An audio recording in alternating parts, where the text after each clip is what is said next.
What's up guys, welcome to the GC journey. In this video, the engine is coming out.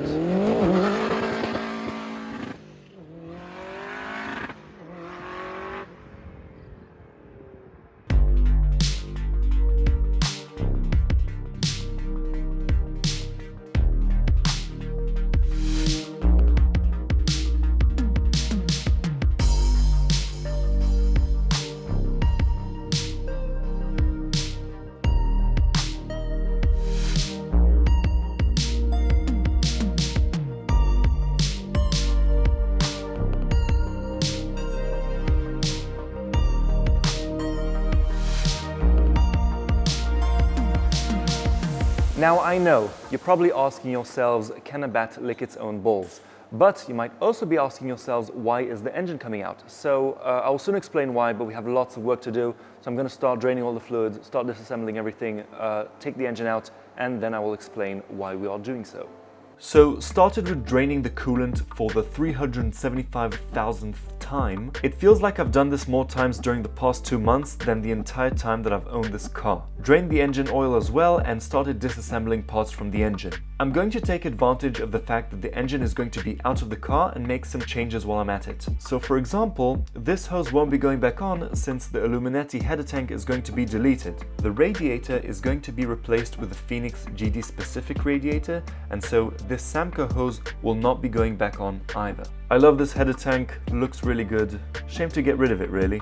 The TL blow-off valve will also not be going back since it will be replaced with the Turbo Smart blow-off valve. It's always exciting and scary at the same time when approaching a project like this, because if it's just replacing one part, then it's okay. If something goes wrong, you know exactly what it is because you're doing one thing at a time. But when taking everything apart and replacing a lot of parts at once, the room for error is bigger. And if something isn't working properly, it's not always obvious which of the parts were installed incorrectly. So it requires a lot of fault finding, which sometimes can be rather frustrating. Now, if you're wondering why remove all the auxiliaries from the engine while it's still in the engine bay instead of removing the entire thing and then disassembling it on an engine stand, well, since it's my first time disassembling the engine since it was last put all together, a lot of the hoses are tangled together and I didn't want to pull the engine out while I was on my own. So I thought this would be the best way to go about it. Removing the engine bay harness was probably the most satisfying part of the entire process. You just disconnect the bulkhead connector with a twist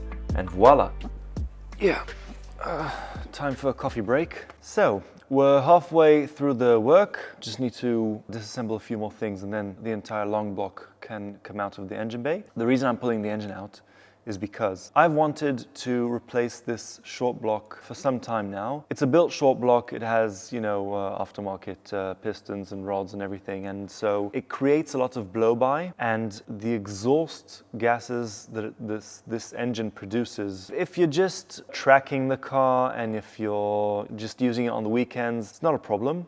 But for a daily driver, you know, standing in traffic and all these things, I can end a 2-hour drive with like a migraine. So what I decided to do is to get an EJ207, a stock STI short block. I think that for my power goals, and you know, most of the time I'm just I'm driving on low boost, and which is like 300 wheel. So you don't really need anything more than an STI short block, a stock factory STI short block. What I will do is I will use this opportunity and I'll continue progressing with other things that I've been putting off for a long time, because I didn't want my car to, I didn't want to do big jobs because then my car would be, you know, standing for weeks. And I always tried to avoid that, but now it's a good excuse to install all sorts of parts that I've been postponing for just because I didn't want to get into something like big or something serious that's going to take a long time. Coffee's good. So it's now 5 past midnight. So what I think I will do is final disassembly of everything required in order to separate the heads from the long block, but from the short block, sorry. But I won't be doing it yet. I think what I will do is just disassemble everything. So I'll take the timing cover off, I'll take the timing off, probably take the headers off. So a few more things to do. We'll finish with that, we'll call it a day, and then we'll return tomorrow morning to get the engine out, get the heads off, and have the short block prepared for its new owner. Yeah, so something I forgot to mention is that I didn't want to start this new chapter before finding a buyer for the short block, and now that the short block has been sold, I can start with the disassembly. I can't believe I'm removing the timing cover again. It's been like maybe 2 weeks since I last did it to replace the water pump. If you saw the last video, then you'll know what I'm talking about. Power steering pump will be staying in the engine bay for now, so I'm not disconnecting the lines and draining the fluid. Although in retrospect, this is probably a stupid idea since I do want to make new lines and this will probably be done now that the engine is out. But I didn't think about it at the time. This was probably filmed at about 1 AM at night, so my head wasn't at its best. This time around, remove the timing belt completely. This won't be going back on since I'll be ordering a new timing kit. You see this? This used to be blue. Now, I managed to fit an impact gun to remove most of the timing components, but there wasn't enough room to get the 3 remaining cam sprockets. Again, in hindsight, I probably should have pulled the long block out of the engine bay and then done this job on an engine stand. But again, it's my first time doing this job and I have no idea what I'm doing. So luckily, I had a friend with me and we used the timing belt to lock the sprockets in place while manually opening them with a ratchet wrench. Was it a smart idea? I don't know. But it worked. Last but not least, remove the RCM headers, and that should conclude the disassembly. So now all the pots have been removed and we have a bare long block for the most part, and it's now ready to come out of the engine bay. Good morning everyone, the next day. I got home at about 3 AM, so I had like a bit under 4 hours of sleep. But anyway, here we have the long block ready to be extracted out of the engine bay. Something interesting that I noticed is that the turbo, the top mount intercooler, and the throttle body, they're all dry, which is a good thing. But I noticed that the TGVs on the intake manifold, they're a bit oily. So what does that indicate? What does that mean? Could it be that the valve seals on the intake side were bad, or maybe they got pushed up because of all the blow-by gases? I don't know the answer, and that's why I'm asking you. So if you have any idea why that could have happened, please let me know in the comments. I don't know if you've noticed by now, but I use this platform to further my knowledge on social media. So basically all that's left is just disconnecting the starter motor, the bolts that hold the engine to the gearbox, and also disconnecting the nuts that hold the engine mounts onto the subframe. Oh yeah, and there's the pit stop mount. That needs disconnecting as well. So that's basically everything that needs doing. Also, yes, the clutch fork as well, that also needs disconnecting. Don't worry, I'll make sure everything is disconnected before I disconnect. I'm just remembering now, I haven't woken up yet, as you can tell. So what I will do now is make myself a really strong coffee, and then we can get to work. So a few last things that need unbolting so that the engine can come out. We have the bolts that hold the gearbox and engine together. There's the pit stop mount that needs disconnecting so that the engine and gearbox can be raised a bit. There's the clutch fork pin that needs removing in order to lift the clutch fork out of the release bearing. Attached a chain to each of the cylinder heads in order to connect the engine crane.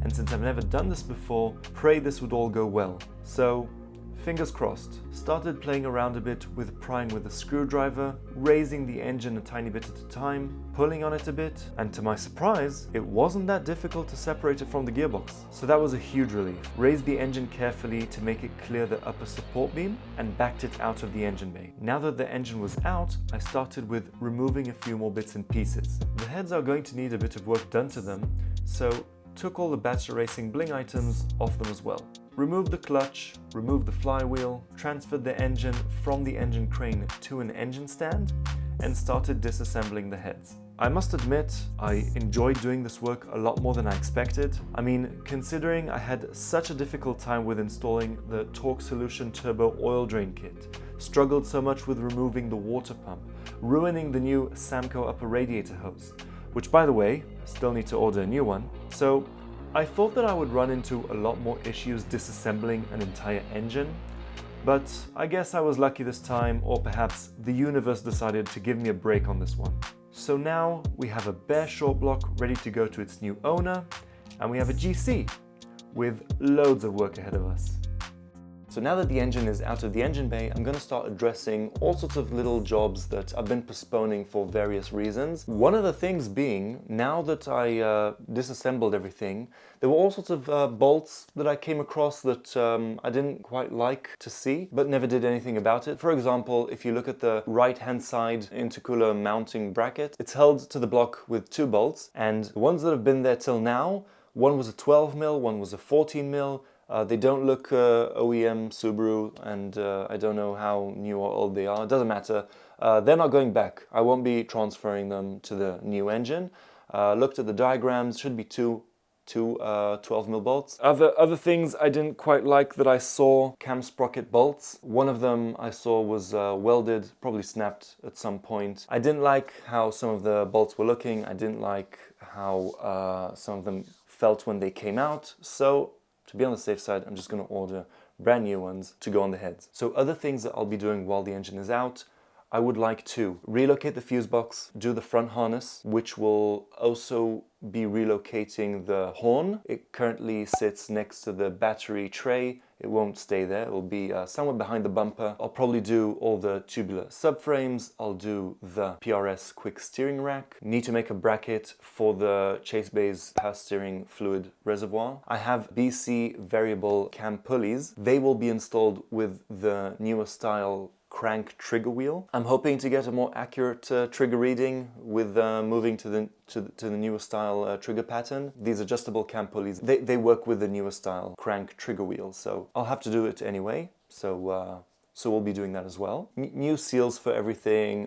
The rocker cover breathers, I got new seals and new bolts and new everything for that as well. Another thing I would like to do is relocate the catch cans onto the radiator shroud. I would like to, when I install the Phoenix radiator, I'll make a bracket. I'll mount the catch cans to the bracket, to the radiator. That will clear the right-hand side of the engine bay. All that will be left there is the turbo inlet pipe. So that's the right-hand side, and on the left-hand side of the engine bay, once I relocate the fuse box and the horn, that will clear that side as well. So really working on clearing the engine bay as much as possible. So the next thing to do is just order all the parts required to put everything back together. I'll order all the bolts, seals, gaskets, everything I need, everything that's required to put everything back together. And while I'm waiting for all the parts to arrive, then I'll progress with all the small jobs that, like I said, I've been putting off for a long time. So I think I've covered everything. I hope I haven't forgotten anything. Ooh.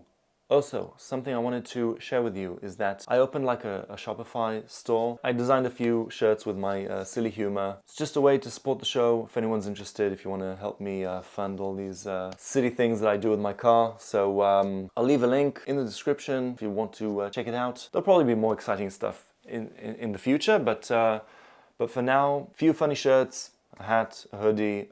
If you want to support the show, if you want to get yourself a shirt to make other people laugh, because what else do we have in this life, then you're welcome to check it out. So that's all for now. I'm gonna go have a nice long hot shower, edit all this footage that needs to somehow turn into an episode, and get cracking on with the rest of the work that needs doing. So that is all for this episode. Thank you very much for watching. Until next time, see you in the next one.